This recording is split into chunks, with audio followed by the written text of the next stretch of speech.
And to be clear to ourselves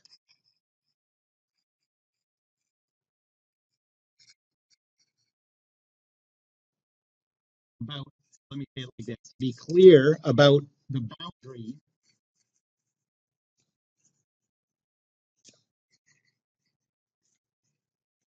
between our chosen object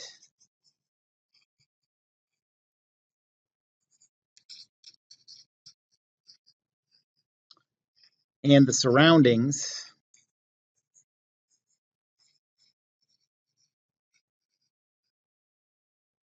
We're going to draw a free body diagram for every time that we use Newton's second law.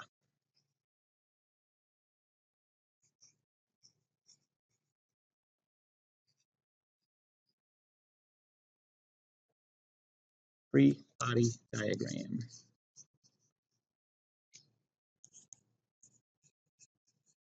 Every time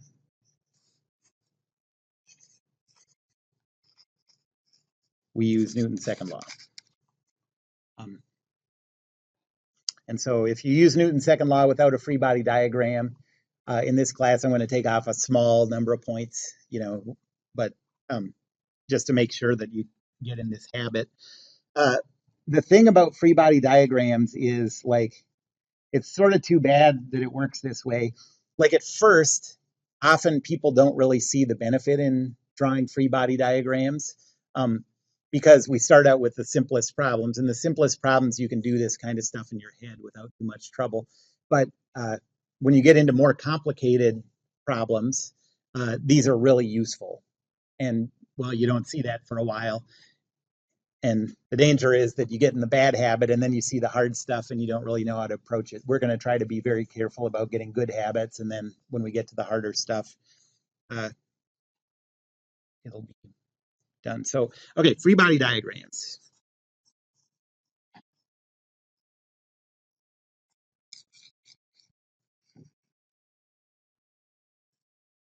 I'm going to abbreviate these FBD.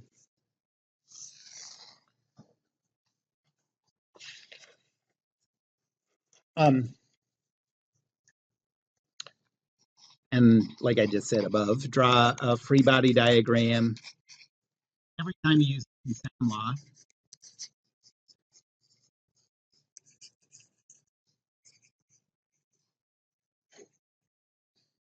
Okay, so here are the steps for drawing a free body diagram.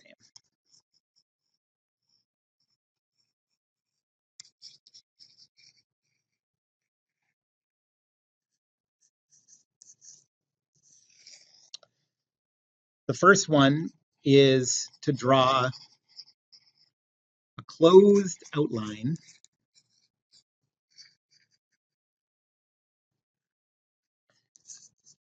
of the chosen object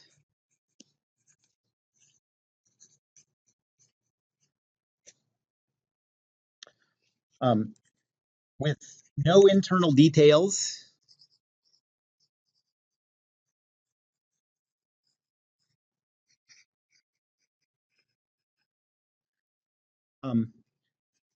and no outside objects.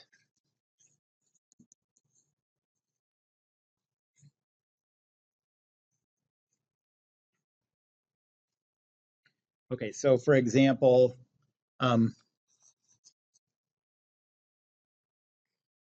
we did a couple problems with this man on the scale.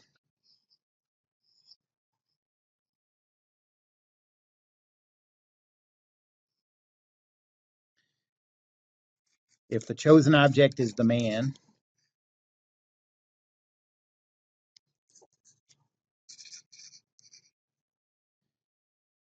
then the closed outline would look something like this.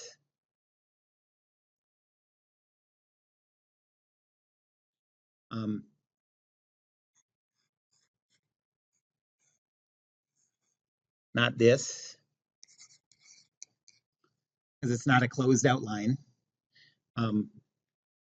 Not and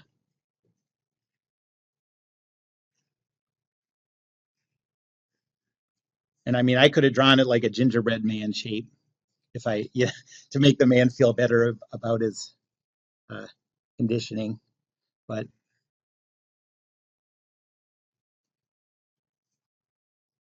that is internal details, you know, the facial features. So we don't want to do that. And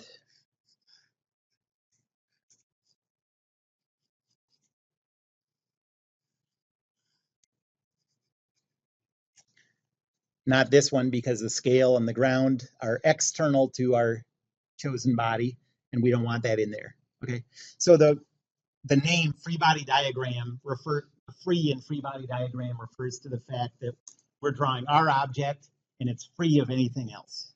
Okay, and the outline is because we really don't care about what the object is.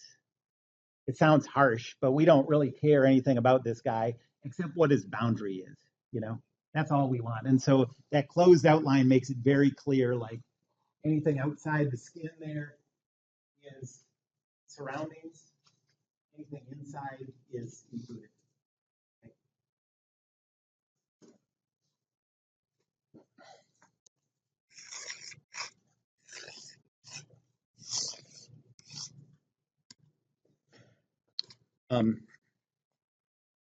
Second, step 2, draw a downward arrow from the middle of the chosen object.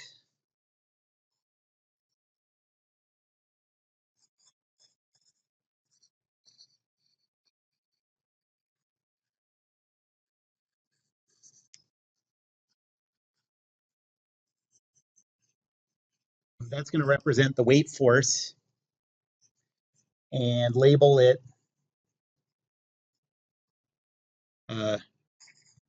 with the object's weight.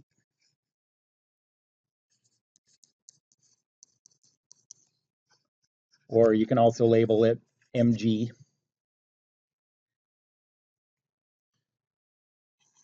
So for example, so here's the weight force. You can write it as, if the mass is 100 kilograms, you can write this as 981. Or if you don't know the mass, or you just don't want to calculate it yet, you can label it mg and come back and deal with it numerically later. But that just says that the force of gravity is pointing down and it has a magnitude of that. And then 3, this is the last step. At each place where the surroundings contact the boundary,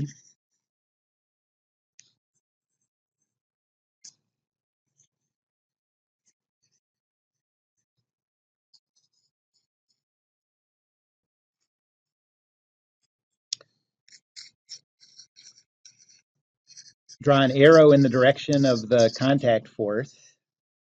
An arrow in, say it like this, draw an arrow in the direction of the force applied to the chosen object.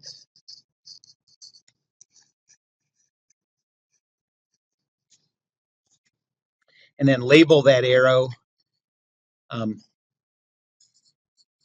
with a number or a variable.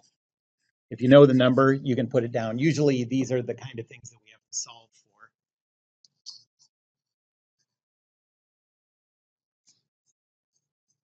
for. Okay, so in this example,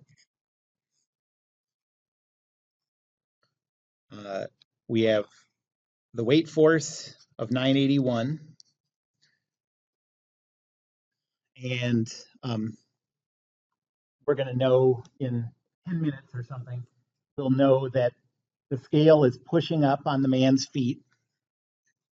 And so the direction of the contact force applied to the man's feet by the scale is up. and then give it a variable name. I'm going to call it capital N, but we'll talk about that more in a little bit. You could call it X or Y or whatever. I'm going to call it capital N for normal force. So for the example of the man standing on the scale, this is a complete free body diagram. Okay, and if you're, usually our coordinate system is going to have the y-axis up. So this says we have a force of 981 newtons in the negative y direction and a force of N in the positive y direction.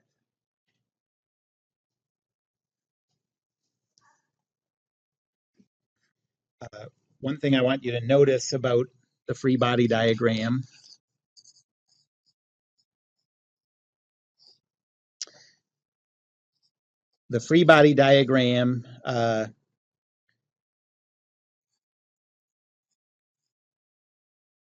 gives the entire left side of Newton's second law.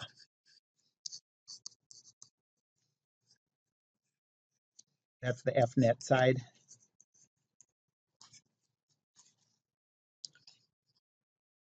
Of Newton's second law. So if you do your free body diagram right, then you're just sort of reading those off to put them in the left side. It doesn't tell you anything about the acceleration. This free body diagram is this is the correct free body diagram in the case where the scale is on the ground, or in the case where the scale is accelerating one way or another. And so you can't tell any difference, even though those accelerations change. But it tells you everything that goes into F net. Yep.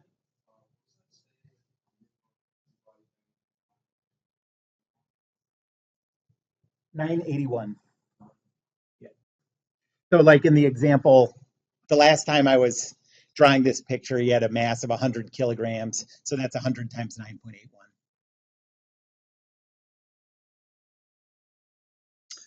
Okay, well, so that's it for the steps for drawing a free body diagram, except for now we don't know anything about the directions of contact forces.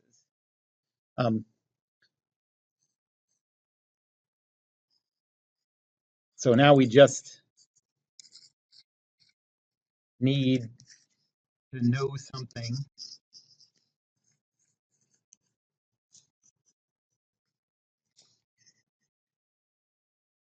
about the directions of different forces.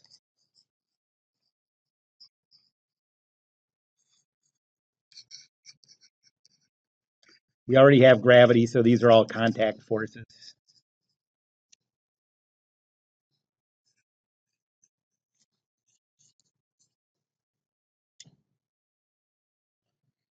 Okay, so what are the different types of contact forces?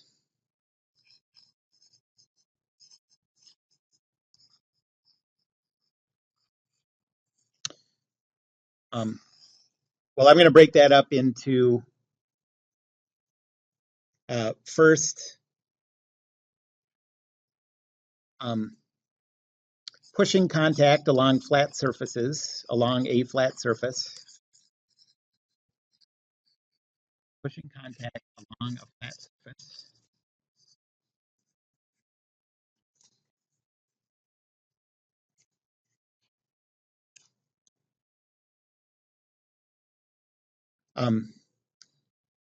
Second, pulling contact.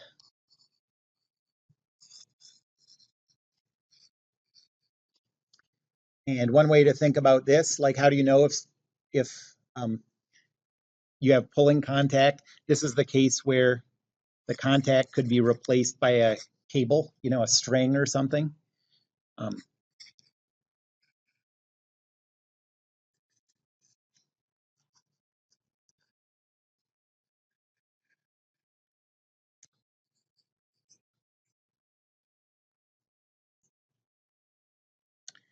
And then the third and last one is friction.